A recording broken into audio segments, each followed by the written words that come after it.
Hello, it's me. And tonight, I have 4 places you should never have stayed. A new loft with no reviews, where the lock turned from the outside. A French guest house with a hidden door, and a host who stepped through it. A mansion in Mexico, where the owner whispered about the cartel while gunshots echoed nearby. And a Caribbean beach, where 2 masked men waited for the night to fall. Before we begin, tell me, where are you listening from right now? Your room, with the door locked? Your car, parked under a lone streetlight? Or maybe an Airbnb of your own, where every sound outside feels just a little too close. Stay with me, because what comes next is true and terrifying.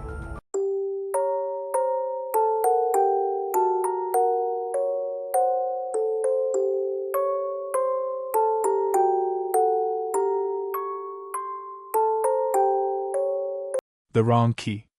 My name is Maya, and this story happened last year when I was driving across the United States by myself. I had been living out of my car for over a week, sleeping at rest stops, in parking lots, curled up in the back seat with the windows cracked for air. It wasn't glamorous, but it saved money. After so many nights of stiff sleep and cold air, I promised myself one night of comfort. That's how I ended up on Airbnb. Scrolling through my phone late at night, I found it, a small apartment in a major city along my route. Modern photos, minimalist furniture, white walls, and the price, too cheap for the location. Too cheap to feel real. It had no reviews. The little voice in my head said, "Don't do it." But another voice, the tired, desperate one, told me it was fine. It's Airbnb. It has to be legit. When I arrived, my first thought was, this isn't what I booked. The building was old, with cracked bricks and hallways that looked more like a neglected dorm than apartments. But there it was, my door, fresh paint, a shiny lock, and inside everything matched the photos.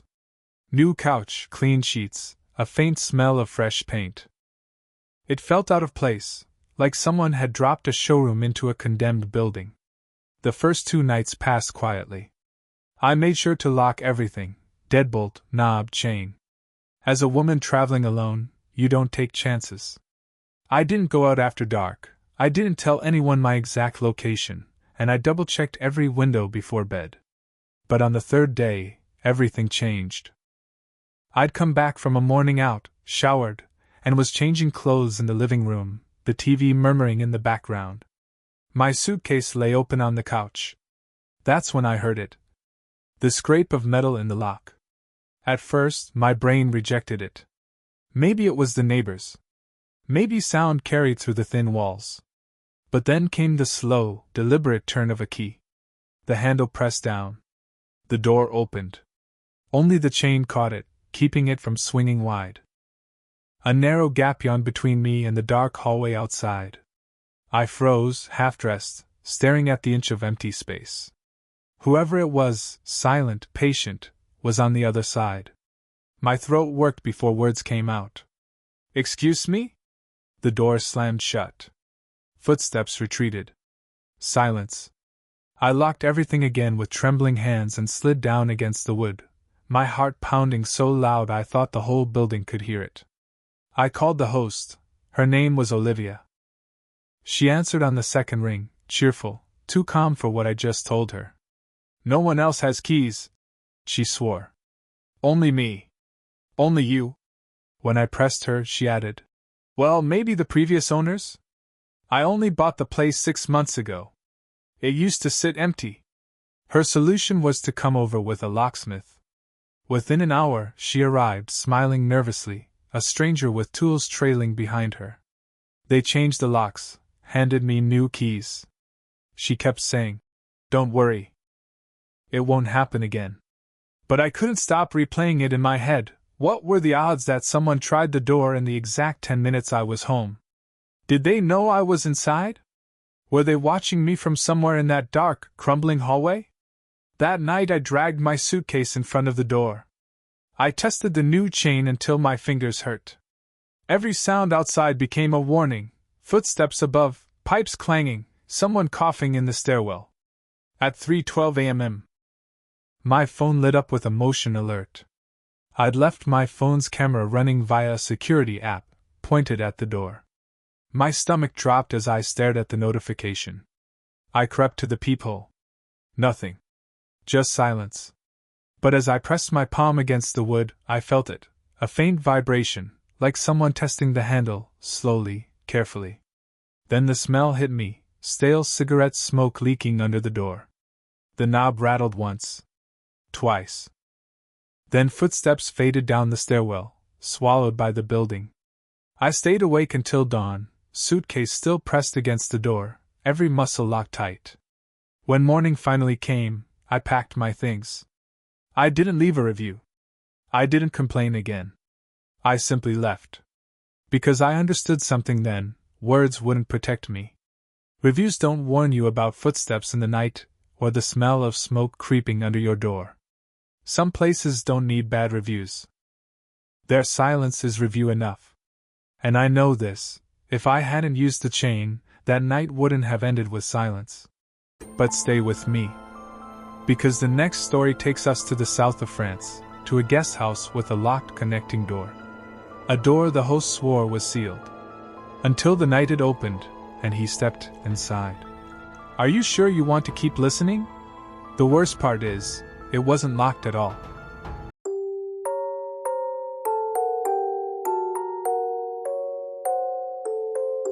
The hidden door.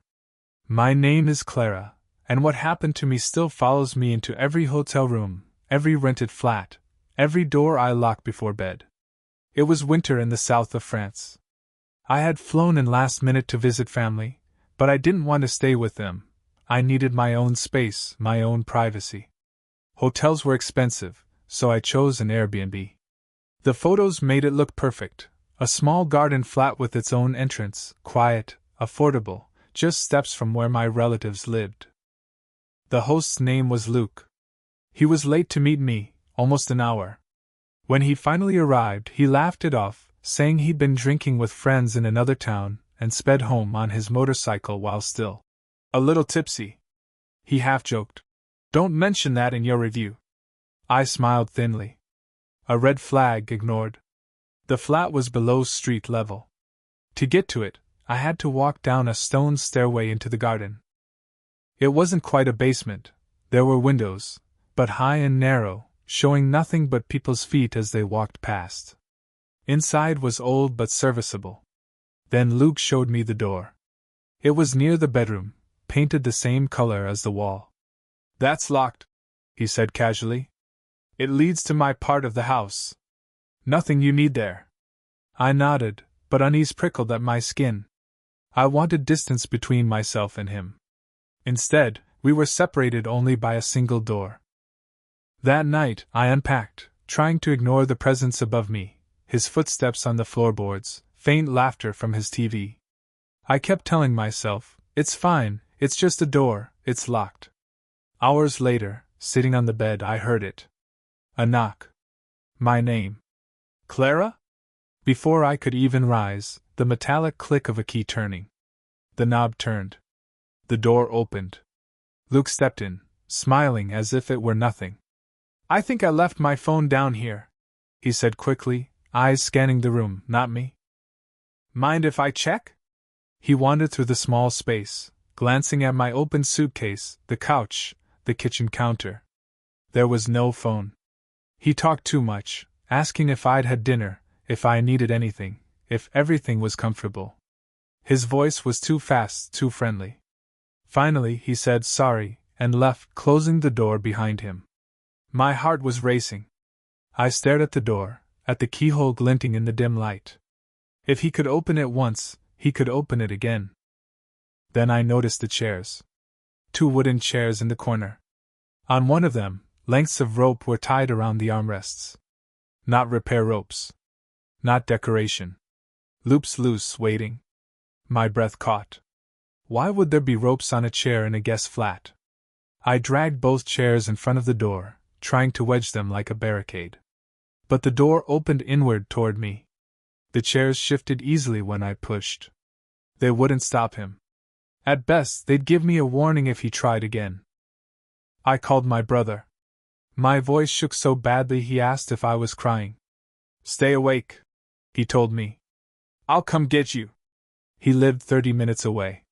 While I waited, every sound from upstairs felt amplified: the creak of floorboards, water running in pipes, a muffled cough. I imagined him standing at the top of the stairs, waiting for the right moment. I imagined him holding the phone he claimed to lose, smiling at how easily I believed him. At midnight, headlights finally swept the garden. My brother's car. I grabbed my bag, left half my belongings behind, and fled. Later, I kept thinking, what if I had taken that shower 10 minutes earlier? What if I'd been undressed when Luke opened the door?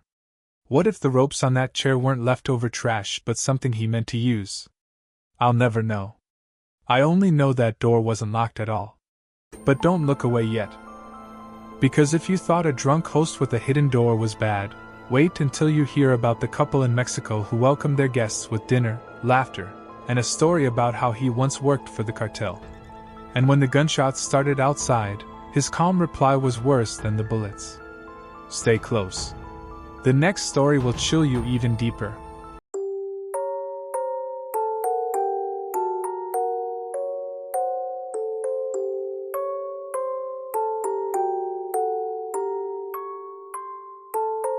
The cartel host. My name is Daniel, and this story still makes my stomach twist whenever I hear the word Airbnb. I was backpacking through Mexico with a friend during our university exchange year. We were young, broke, and reckless, catching buses to nowhere, sleeping in hostels, eating street food, and pretending nothing could touch us. As our trip wound down, we wanted one last stop before flying home. Something quiet. A place to relax by a pool before heading back to reality. We found what looked like a perfect listing, a big house with a pool, just a short drive from the airport. The hosts were a Mexican man and his European wife. She even spoke our language, which made us feel safe. The photos showed a bright, modern house, toys in the yard, a family vibe. It seemed harmless. When we finally got to the city, night had already fallen. The bus driver refused to drop us at the airport and left us on the side of a highway instead.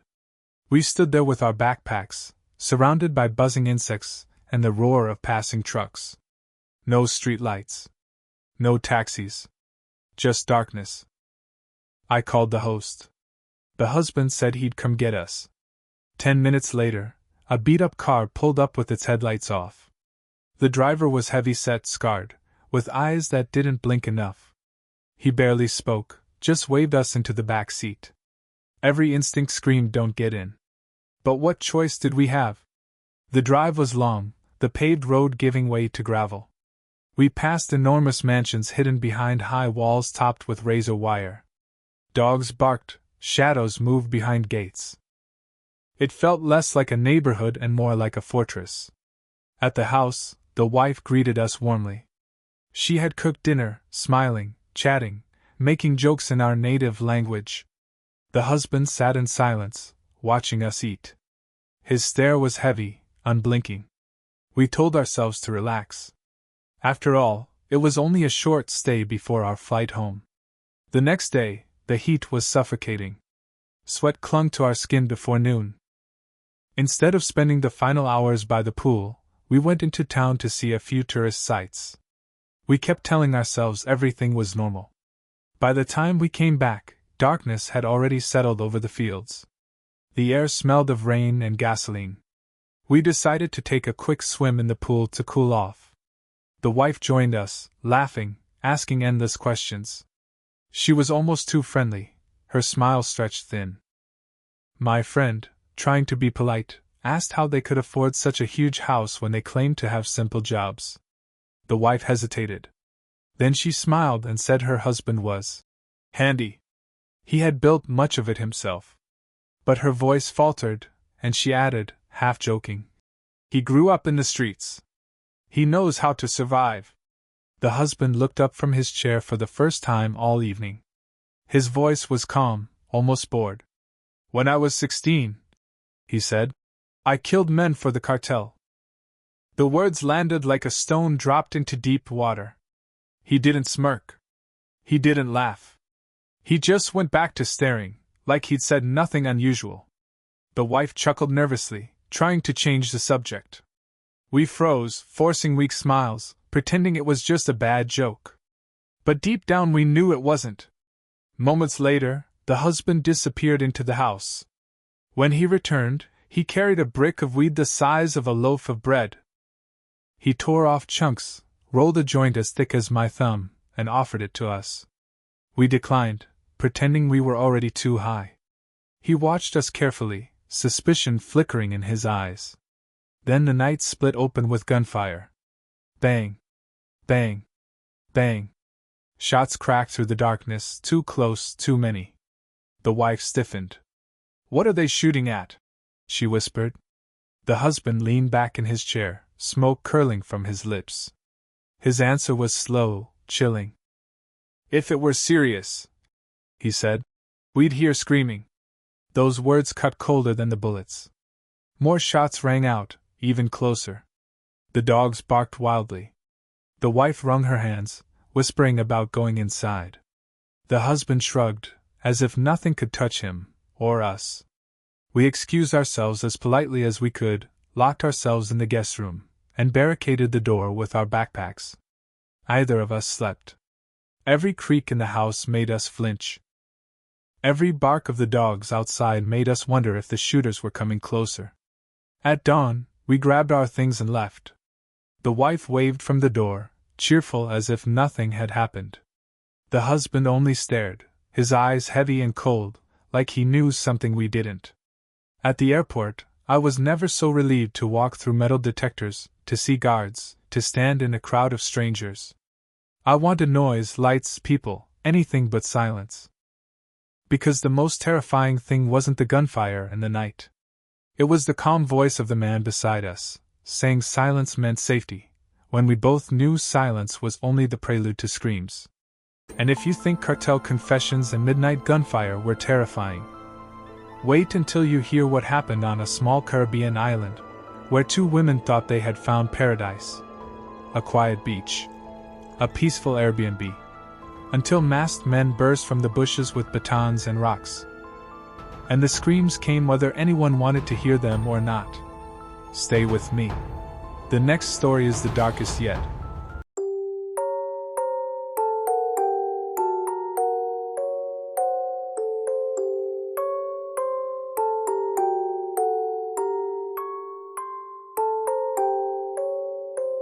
The Masked Men?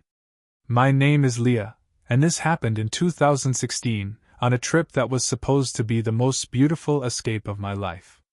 I was 29, living in Atlanta. My cousin Kate and I wanted a Caribbean getaway, but we didn't want crowded resorts or tourist traps. We wanted quiet. We found it on a small island called Dominica, lush, green, full of waterfalls and sleepy villages. Our Airbnb was in the countryside, in a town called Salisbury. A little house near a beach. Peaceful. Affordable. The first 2 weeks were paradise. We swam in hidden pools, hiked through rainforests, met locals who welcomed us with open arms. Every night, we fell asleep to the sound of waves and tree frogs. It felt untouched, safe. On the second day of our third week, everything changed. That afternoon, Kate and I walked to the beach. By sunset, most of the villagers had gone home. Kate wanted to head back early. I lingered, lying on the sand, letting the stars prick the sky one by one. By the time I stood, night had already wrapped around me. As I walked back toward the house, keys in hand, I felt movement in the bushes. Before I could react, 2 men in masks burst out. One swung a baton at me. Pain exploded across my side. The other hurled a rock. My scream tore the air as I hit the ground. Kate rushed out of the house. She tried to help me, but they turned on her too. I heard her cry out as they dragged her down. Then, just as suddenly, they bolted, not away into the night, but into the house. We were left bleeding on the ground while they tore through our belongings. The sound of drawers crashing open, bags unzipped, glass breaking. My blood was soaking the sand. My vision blurred. I kept telling myself, stay awake. Stay awake. The villagers came when they heard our screams. But by the time help arrived, the men were gone, vanished into the darkness, carrying our laptops, my phone, my wallet. Everything but our passports. The police arrived, their faces grim. They kept saying, "Dominica is safe. This is not normal."